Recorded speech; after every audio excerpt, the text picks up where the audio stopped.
Ano problema mo sa akin?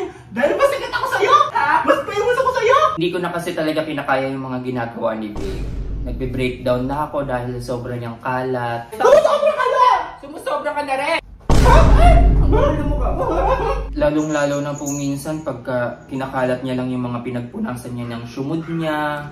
Ang dami po talaga minsan nangangamoy na kaming Zonrox dun sa kwarto. Yung mga talsik niya sa kumot, sa sofa. Naninigas na po kaya... Ako masama? Ikaw mabuti? Ano ba yan, Babe? Ang kalat-kalat mo naman. Nilalagnat na ako sa kalat mo eh. Ang uwi mo naman, para yan lang naman ah. Mabilis na naman tupiin yan. Hindi ko na kasi talaga kinakaya yung mga ginagawa ni Babe. Nagbe-breakdown na ako dahil sobra niyang kalat. Grabe ka naman! Lagi naman ulit ba init yung ulo mo? Nadidepress na ako sa sobrang kalat mo. Ilipit mo naman. Lipatin ko naman, yung maghintay ka lang. Ano ang problema mo? Ikaw yung problema ko kasi nga hindi ka nagliligpit. Palagi na lang Hindi mo problema ka sa akin eh. May problema ka sa akin. Hayop ka na lang ka!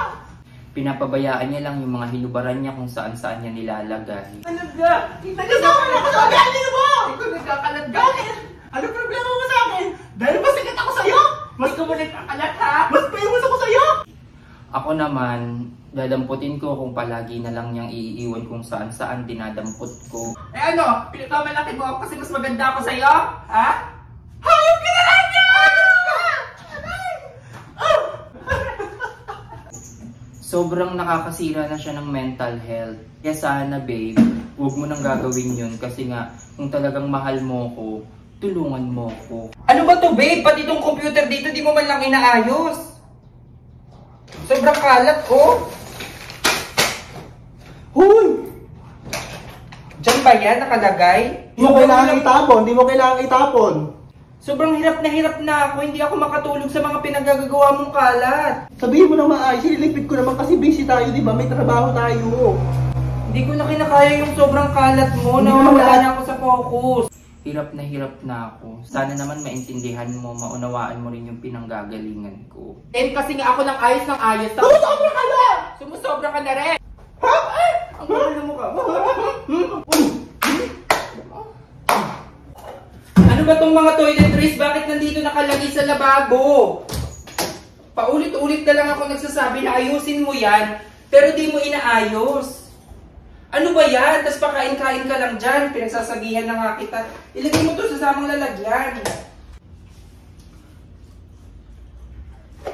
Lalong-lalo na po minsan pagka kinakalat niya lang yung mga pinagpunasan niya ng syumod niya, kinakalat niya lang, tapos yung mga pinaggamitan niya ng You're My Flashlight. Kung saan-saan po, nakukuha ko na lang minsan may mga nakasiksik sa gilid ng higaan namin, yung mga tissue. Lagi niya po kasing ginagawa yun kaya nahihirapan na ako. Hindi ko na pinakaya. Ever. Lagi mo na lang yung ginagawa dito. Lahat na lang. Ako naman. Ako to. Sabi mo. Hindi ko na talaga kinakaya ang ugali niya eh. Ibalik mo to sa tamang lalagyan. Nagkakalagnat ako dahil dyan. Minsan talagang okay lang talaga si John Lloyd. Hindi naman ako makalat eh. Minsan naiiwanan ko lang yung mga ano ko. Kalat ko kasi sa sobrang dami namin ginagawa. Alam mo, magsasabi ka lang naman ng ano maayos. Nagdadrama ka palagi. OA ka sa lahat. OA. Hirap na ako kung saan ba yan nakalagay.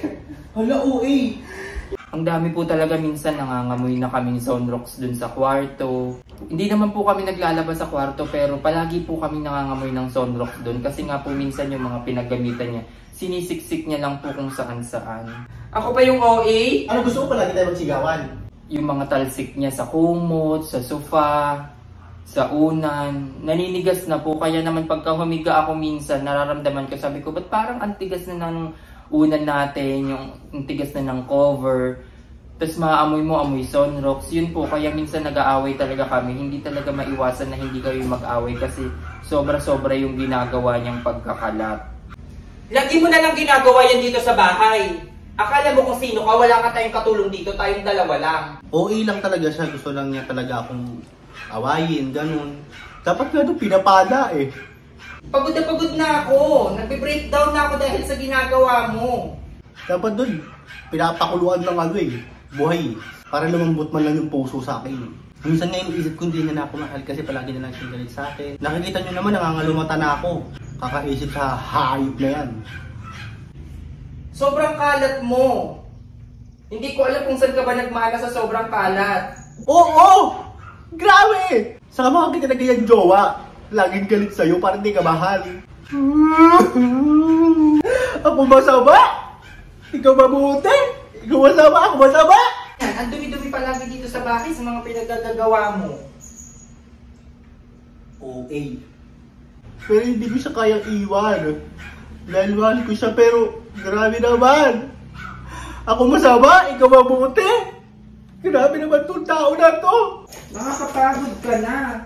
Hirap mo nang kasama. Bakit akala mo ikaw lang napapagod? O ngayon lumalabas na sa bunganga mo ngayon na napapagod ka na sa akin. Napapagod na rin ako sa kakabunganga mo. Lagi ka na lang galit sa akin, lagi ka na lang OA. Ang init pa yung buksan mga electric pan. Tapos sinisisi niya sa akin yung mga talisig-talisig, eh siya na may gawa nun, doon niya sinubo. Minsan mga alas 2 ng madaling araw, gigisingin niya ako para patalisigin. Tama ba yun? Grabe naman itong tao na to, tapos ako masama, ikaw mabuti. Anong gusto mo mangyari na naman? Hindi na naman tayo natatapos. O bakit? Sinong tinatakot mo? Lolo mo. Lolo mo rin. Mas nakakatakot yung lolo ko talaga pag dinalaw ka. O mas nakakatakot yung lolo ko. Pag dinalaw ka rin, mas takot ka, di ba? Sinong tatakotin sa ating dalawa? Sino yun? O sino yan? Oo.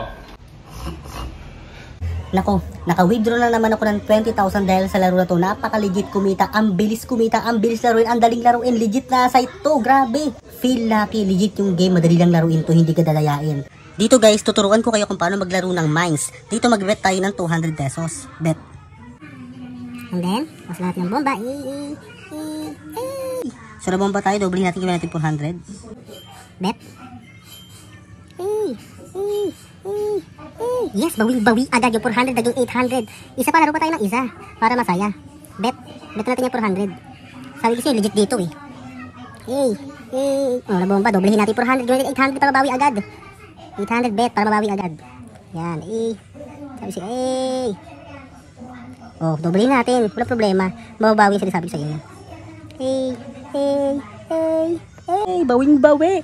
Naging 3-2. Nakikita niyo yun yung 800 natin, naging 3-2. Hala, ang laki, uy. Hala. Oh, yung 19k natin, naging 20k. Oh, hala, ano pa hinihintay nyo dyan? Yung link na sa comment section, laruin nyo na tong pilaki, sinasabi ko sa inyo. Nakaraming video na ako dito guys, sinasabi ko sa inyo. Ayan guys, kung nakikita nyo, kapag nag-register kayo dito at kapag nag-deposit kayo dito, automatic, may chance kayong manalo ng up to 10,000 pesos. Nakikita nyo yan, yung ruleta na yan. May chance kayo dyan, kaya guys, automatic, mag-deposit na kayo, maglaro na kayo. Bawal lang sa lahat ng bata, legit na laro to, masarap to, pilaki, go na.